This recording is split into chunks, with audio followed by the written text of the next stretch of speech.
رب نے اس کا محور یہ بنایا کہ تم پکے اور سچے مسلمان بن جاؤ۔ آج میرے بھائیوں ہم یہاں پر جمع ہیں ایک مجمع کے اندر، لیکن میں یہاں پر اس بات کا اگر تذکرہ نہ کروں کہ ہمارے وہ مسلمان بھائی جو آج فلسطین کے اندر، غزہ کے اندر لہو لہان ہے اور بمباری ہو رہی ہے،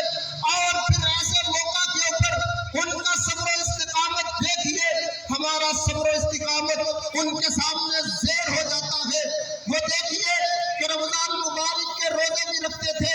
اور ان کے اوپر بمباری بھی ہوتی تھی، غزہ پورا جو تھا وہ لہو لہان ہوتا تھا، اور آج ہم بھی عید کا دن منا رہے ہیں اور وہ بھی وہاں پر عید کا دن منا رہے ہیں۔ تقابل یہ کرنا ہے کہ ہمارا عید کا دن کیسا ہے، ان کا عید کا دن کیسا ہوگا کہ جنہوں نے ابھی آنکھ کھولی تھی کہ ان کے ماں باپ ان سے بچھڑ گئے، آج ہم نے کچھ ایسے بیٹھے ہیں کہ جن کے ماں باپ ان کے سر پہ موجود نہیں ہے، وہ یقینی طور پر اپنی سسکیاں بھاتے ہوں گے، وہ یقینی طور پر ان کے دل غمگین ہوں گے، یقینی طور پر وہ پریشان ہوں گے۔ آج بڑے ہیں، کام کاج کے اندر مصروف ہیں، دنیا کی رنگینیوں کے اندر کھوئے ہوئے ہیں، لیکن قربان جاؤں ان مظلوم مسلمانوں کے اوپر کہ جنہوں نے روزے بھی رکھے، ظلموں پر بریت کو سہا اور روزے بھی رکھے، رب کا شکریہ بھی ادا کیا اور ہر بات کے اوپر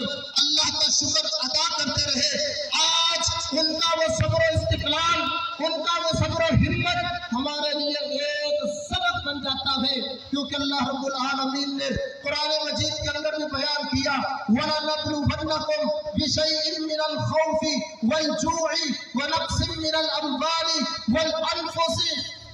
اللہ رب العالمین نے کہا کہ مسلمانوں میں تم کو ضرور بھی ضرور آزماؤں گا۔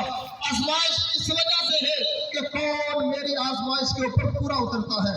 آزمائش اولیاء کرام پر بھی آئی، آزمائش اولیاء اللہ پر بھی آئی، آزمائش اماموں کے اوپر بھی آئی، محدثین کے اوپر بھی آئی، اور آج کے دنیا کے چند مسلمانوں کے اوپر بھی یہ اللہ کی طرف سے آزمائش ہے، اور انہوں نے اس آزمائش کو قبول کر لیا اور انہوں نے اس بات کا اعلان کر دیا کہ ہمارے لیے اللہ ہی کافی ہے، وَقَفَى بِاللَّهِ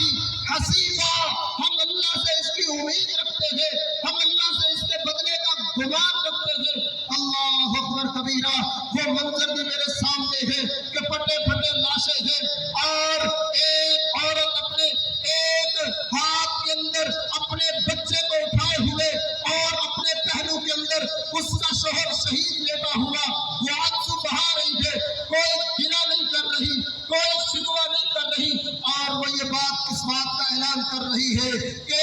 آج اللہ کی میرے اوپر آزمائش ہے اور میں اس آزمائش کے اوپر پورا اترنے کی کوشش کروں گی۔ اللہ اکبر کبیرہ۔ یہ رمضان مبارک کا مقصد بھی یہی تھا کہ صبر کو پکڑنا،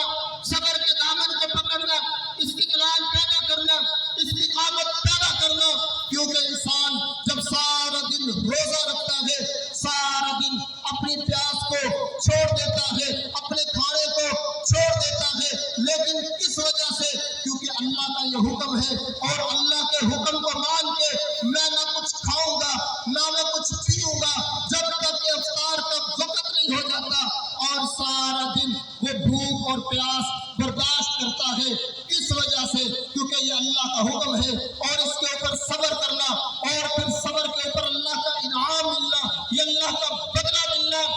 یہ میرے محترم بھائیوں، اللہ کے نبی صلی اللہ علیہ وسلم نے فرمایا کہ روزے دار کے لیے دو خوشخبریاں، ان میں سے ایک خوشخبری وہ ہوگی کہ کل قیامت کے دن جب اللہ سے ملاقات ہوگی، انسان اپنے روزے کا اجر پائے گا، کیونکہ اللہ نے فرشتوں کو روزے کا اجر لکھنے سے روک دیا ہے، کیونکہ اس نے میرے لیے روزہ رکھا ہے اور میں ہی اس کا اجر ادا کروں گا۔ اور آج ہم بھی اس بات کا اعلان کرتے ہیں کہ اگر ہمارے پاس اتنی استطاعت نہیں ہے کہ ہم وہاں پر جا کے اپنے مظلوم مسلمان فلسطینی بھائیوں کی ہم وہاں پر جا کر مدد کر سکے، وہاں پر جا کے جسمانی طور پر ہم مدد کر سکے، تو میرے بھائیوں اگر اللہ نے آپ کو موقع دیا، اگر آپ ان کے لیے ٹائم نکال سکتے ہیں تو اس سے پیچھے نہ ہٹیے،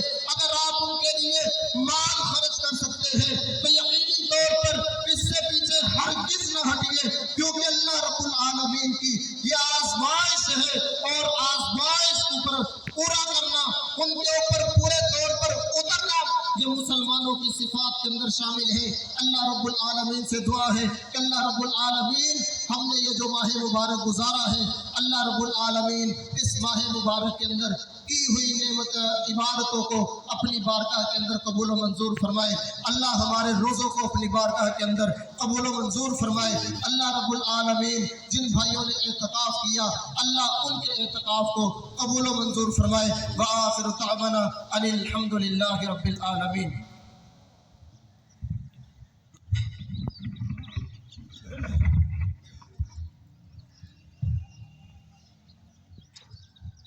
یا رب لک الحمد کما ینبغی